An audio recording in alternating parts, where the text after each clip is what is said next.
Charting the dip using death cross signals and Firecharts order book data to pinpoint potential Bitcoin buy zones. Hey guys, it's Keith Allen. I think it's been like a week since I've done a bit break, so I apologize for that, but took a couple of days and went out of town last week. And it's just been overall busy, but we did do a blockchain banner on Tuesday, so we haven't been left in the dark. And I have been doing some X posting, so I've been leaving some breadcrumbs for you. But today, I'm going to take a deeper dive into what's going on in the order book and what's going on in the charts with both the death cross print and a looming eminent death cross coming up between the 21-day moving average and the 100-day moving average. I'm going to start, I guess, as usual, bit of housekeeping and remind you guys, if you haven't subscribed yet, please do me a favor and click that little bell, tick the little bell up there at the top. Make sure you never miss any of the future streams. And of course, if you like the content, do me a favor and smash all the buttons. And another reminder, of course, that live chat is open. So if you want to engage, I'd love to chat with you. Whether you have insights you want to share or questions you want to ask, live chat is open on YouTube. Join me here. And I would love to engage with you. And now let's just climb right in and show you what's happening on the technical side that points to at the very least, a dip, which we're seeing develop now. Whether it develops into a deeper correction or not, time will tell. And but I'm also going to show you some dynamics in the order book that may point to some pretty solid targets here in the range. So let's start on the candle chart, I guess, and I will get that one dialed up here. Boom on that side, and share it here. And I can show you what has developed already and what is eminent here on the Bitcoin daily chart, and we will expand out from there. As you can see, we have already printed, if you will, a death cross between the green 21-day simple moving average and the red 50-day simple moving average. This obviously is a lagging indicator. And relatively, time frame speaking, this is a lower time frame than obviously a weekly or monthly chart. But these tend to, the momentum of these death crosses tends to carry through a bit. We actually just had one recently. It was a shallow dip that gave us a couple of entry points and tests of support here down in this range. And I want to show you this range here that we've been trading above for quite some time, right? Since what?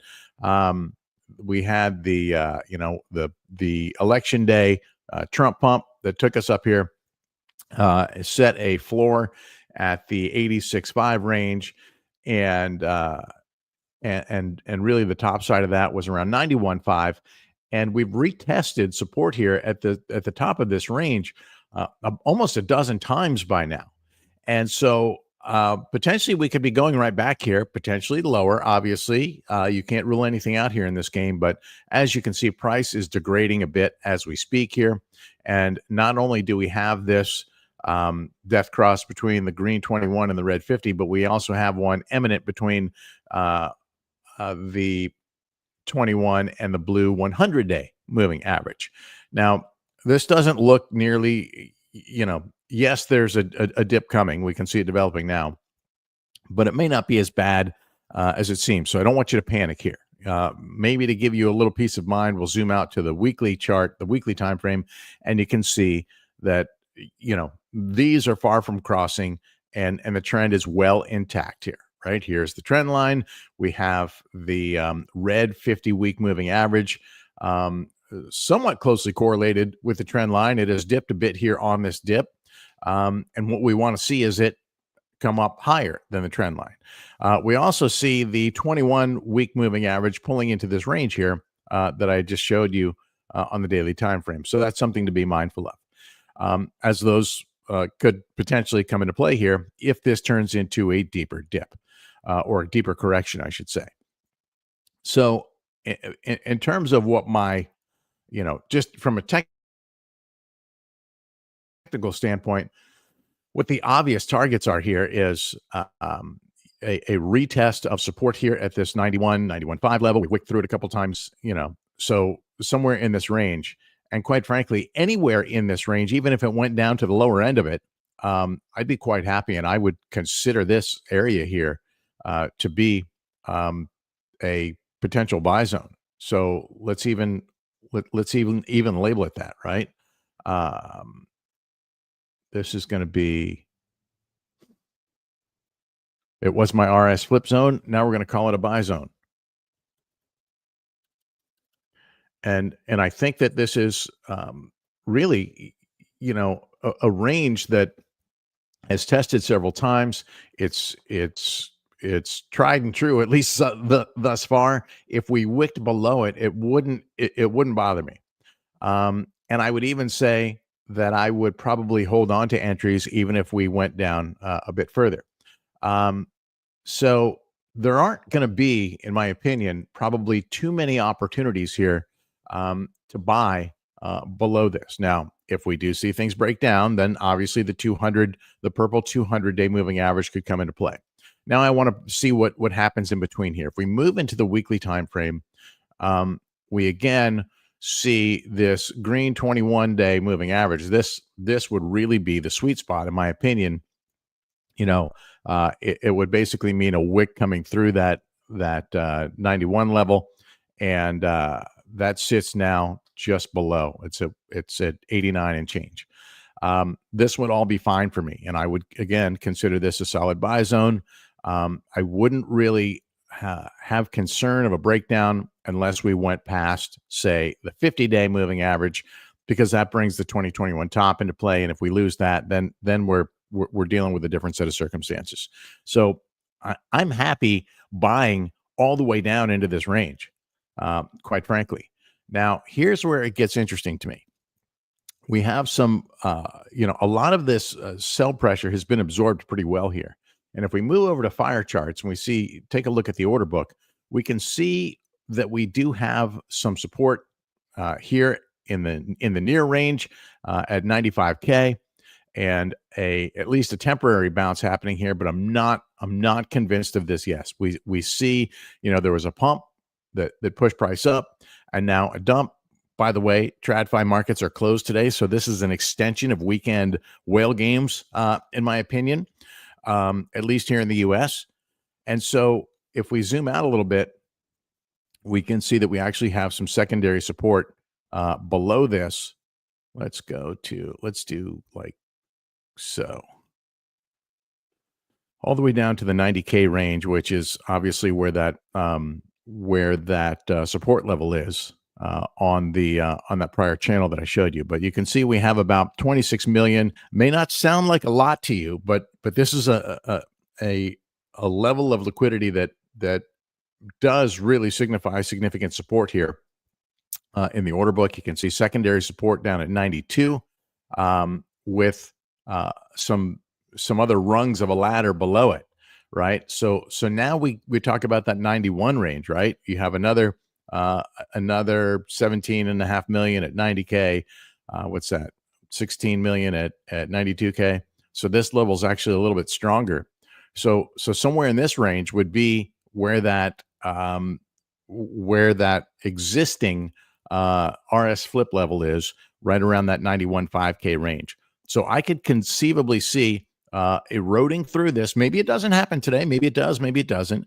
I'm really watching to see if this liquidity changes, right? Is it going to get stronger?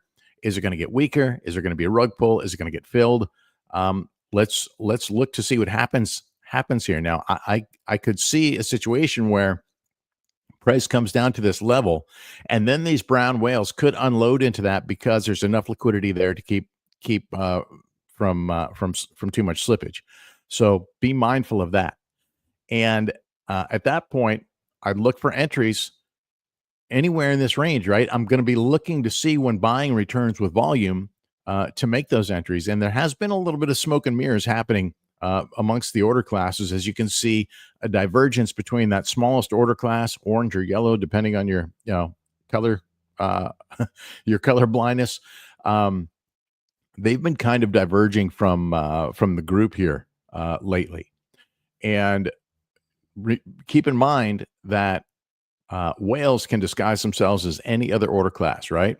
If you've got a whale size stack, you can make small trades or you can make large trades. And so a lot of these moves, especially the smoother transition lines. Let me take this tag tool off a little bit so I don't hide it. See, like this. Let me clear them all out, make it easy to spot here.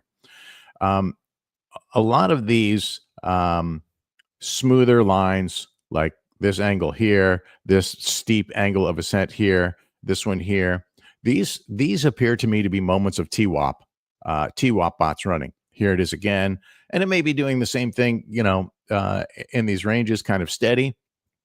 But I think these are kind of aggressive TWAP sessions that this smaller order class is engaging in, and I think it's happening from whale controlled bots. That said, what ultimately matters is what the volume is and where price goes, and at the end of the day, whales do rule the game. So we'll be watching to see when purple whales, who have historically dominated Bitcoin price, re-engage, and also when brown whales do. Brown has kind of been leading the charge here over the past month or so in terms of buying, but not a ton of volume. And as you can see today, they unloaded quite a bit. So this is something to watch here, right? We're going to watch these order book dynamics and this order flow dynamic, especially to see when buying resumes. So back to the candle chart. Again, this is the zone that I'm very interested in. The bottom of it is at 86.5. The top of it is at 91.5, and we may not even make it all the way down there based on what we're seeing. At least if this liquidity holds at these levels, we may not see we may not get down to the 91s, right? 92 could conceivably, or excuse me, 95 could conceivably hold. However, with this second death cross looming on the daily, I'd be surprised if it does. So I'm not eager to buy here just yet. Now, if I see something change here in the order book where we have volume buying from these order classes, then yes, I would consider taking an entry there. But at the moment, that's not happening. In fact, all but the smaller order class are buying. Are selling. So when I start to see the uptick coming from the masses here, that's when I'll look to place some bids, and I may keyword may take a smaller entry here. If I see that happening, I may take a smaller entry here towards the top of the local support and scale in with larger entries as we go down. So I've got some powder stashed for that, set aside for that, and that's how I'm approaching this. So there you go. Alexander chiming in. He's preparing his dry powder. Exactly. And that's what you should be doing.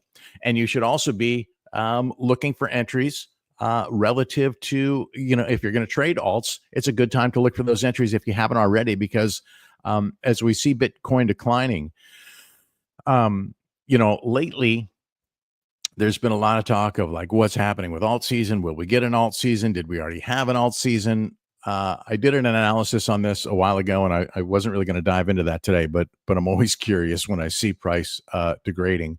I want to see how this dynamic is working, and you can see that we have a dynamic, a divergence developing between Bitcoin dominance. That's the orange line. The candles are Bitcoin price. Bitcoin dominance is the orange line. Total 3 is basically total market cap minus Bitcoin and Ethereum. So this is basically all alts. And this morning, this was ticking up, which was a positive sign for alt lovers. And at the same time, USDT dominance was ticking down. At the moment, everything is going down, and USDT dominance is inching up, which means that the market is a little bit uneasy. Perhaps some of the shenanigans happening with some memes and some, I think it was Argentina, maybe, are spooking the market a little bit. But these are speed bumps in the road, right? It too shall pass, as all the others have passed. what I'm watching for and what you should be watching for ultimately is whether Bitcoin, USDT, what you want to see if you're looking for an alt season, plain and simple, what you want to see is Bitcoin dominance coming down, total 3 going up, and USDT dominance coming down. So you want to see Bitcoin dominance and USDT dominance coming down together. Well, total 3 dominance goes up would be an indication that alts are going to rally, or potentially even develop into an alt season. As long as USDT dominance is ticking up, that's an indication that there is some fear in the market, and the capital is not, when there's fear in the market, capital rotates into either and or Bitcoin and or USDT. At the moment, it's rotating into USDT. That's why Bitcoin price is declining a bit. You can see some intersection with this trend line, which this isn't necessarily the macro trend line, but this is kind of a trend line where we have confluence between Bitcoin price and the Bitcoin dominance, RS flips, and total 3 dominance, RS flips. So I'm watching this very closely as well. But what we really want to see is USDT dominance to come back down into this range, and that will either that will show us that liquidity is flowing back into crypto assets, back into risk-on assets. Whether Bitcoin dominance thrives or USDT thrive, or total 3 thrives, will tell us whether it is going to trigger an alt rally. And if they both move together, then that's just basically, a high tide raises all boats kind of scenario. So if there aren't any other questions or comments, I'm going to wrap it there. I think this is pretty clear cut. We have death crosses, 2 of them. One of them's already printed. Another one seems eminent to me, unless some sort of miracle happens. I don't know if there's a way to actually pull out of this trajectory, unless we just had a God candle and another series of rallies that took us out of this quite quickly. Doesn't mean that this has to develop into a deeper correction down to the 200-day moving average. But you have to watch and make sure that it doesn't, and be prepared for what you're going to do if it does. Again, here's my hot zone. This is not advice. This is just my opinion. This is where I think there's good opportunities to accumulate some more Bitcoin before an eventual breakout. We are still quite early in the cycle, in my opinion, and so I think that there's a lot of upside remaining here in Bitcoin. So with that, I'm going to wrap it right there, guys. Hope this has been helpful for you. If you want some more info or insight on the tools that I'm using, then by all means, check them out. I've got links in the description. Of course, you can find everything at materialindicators.com. Going to leave it right there. Hope this is helping you guys trade smarter, and we will be back at it again tomorrow. I think we have another bit break with Jen and Mark tomorrow scheduled. So we'll give you some more insight there as well. If I see anything developing today that's noteworthy, I'll do my best to keep you posted, both on X and the Telegram chat. If you're not joining us there, find the links in the description. There's a lot of alpha flowing through those channels. Have a good one, guys.